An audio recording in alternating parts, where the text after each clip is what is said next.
शिवलिंग पर चढ़ा हुआ प्रसाद लेना चाहिए या नहीं? भगवान शंकर पर चढ़ा हुआ प्रसाद ग्रहण किया जाए या नहीं, इस संबंध में बहुत मतिभ्रम है। शिव के प्रसाद में चंड का भाग होता है। भगवान महेश्वर के मुखतेज से प्रकट चंडेश्वर उनके प्रेत गणों में प्रधान हैं, इसलिए उनका प्रसाद ग्राह्य नहीं होता।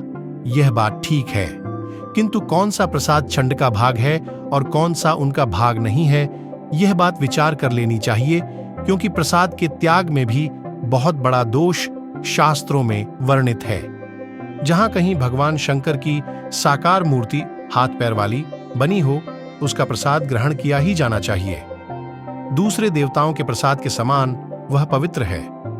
किसी भी धातु से बने हुए शिवलिंग के ऊपर चढ़ा हुआ प्रसाद सर्वथा पवित्र है, वह ग्रहण करने योग्य है। यदि किसी दूसरी वस्तु से बना शिवलिंग हो और उसके ऊपर धातु का कलेवर चढ़ा हो, जैसा कि अनेक स्थानों में है, तो उस पर चढ़ा हुआ प्रसाद भी पवित्र होता है। जो प्रसाद शिवलिंग के ऊपर नहीं चढ़ा है, सामने रखकर भोग लगाया गया है, वह प्रसाद पवित्र है, उसे ग्रहण किया जाना चाहिए। द्वादश ज्योतिर्लिंग, अष्ट उपलिंग, तत्वलिंग, स्वयंभू लिंग जो स्वयं प्रकट हुए हैं, किसी साधु महापुरुष के द्वारा स्थापित लिंग और नर्मदा के जल में से प्राप्त हुआ बाणलिंग नर्मदेश्वर, इनके ऊपर चढ़ा हुआ प्रसाद भी पवित्र होता है। इसमें चंड का कोई भाग नहीं होता, इसलिए इसके त्याग में ही दोष है।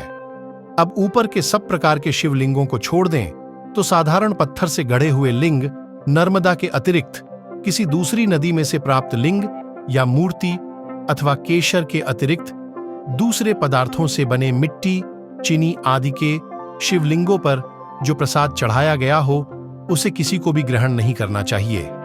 इसे मन से चंड को अर्पित करके किसी जलाशय में डाल दिया जाना चाहिए। केशर चंदन मिला करके जो लिंग मूर्ति बनती है, उस पर चढ़ा हुआ प्रसाद ग्रहण किया जाता है।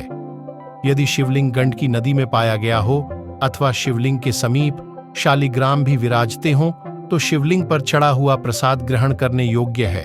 किसी भी शिवलिंग पर चढ़ा हुआ प्रसाद यदि शालिग्राम जी को स्पर्श करा दिया जाता है, तो वह ग्रहण करने योग्य है। जो पदार्थ उन शिवलिंगों के ठीक ऊपर रख दिया गया है, जिनका प्रसाद ग्रहण करना यहाँ वर्जित बतलाया गया है, केवल प्रसाद का उतना ही अंश त्याज्य है। किसी पत्ते पर अथवा बर्तन में मूर्ति से थोड़ा दूर रखकर जो भोग लगाया जाता है, वह किसी भी शिवलिंग को लगाया हुआ प्रसाद ग्रहण करने योग्य है। भगवान शंकर की लिंग मूर्ति पर चढ़ाया हुआ प्रसाद, चाहे वह किसी भी लिंग पर चढ़ाया हो, शालिग्राम जी को अर्पित किया जा सकता है, क्योंकि भगवान विष्णु परम शैव हैं और वैसे ही शिव का प्रसाद ग्रहण करते हैं, जैसे हनुमान जी श्री रघुनाथ जी का प्रसाद ग्रहण करते हैं। अतएव शिवलिंग पर चढ़ा हुआ प्रसाद शालिग्राम जी को अर्पित करके ग्रहण करने योग्य हो जाता है, क्योंकि फिर वह भगवान विष्णु का प्रसाद होता है।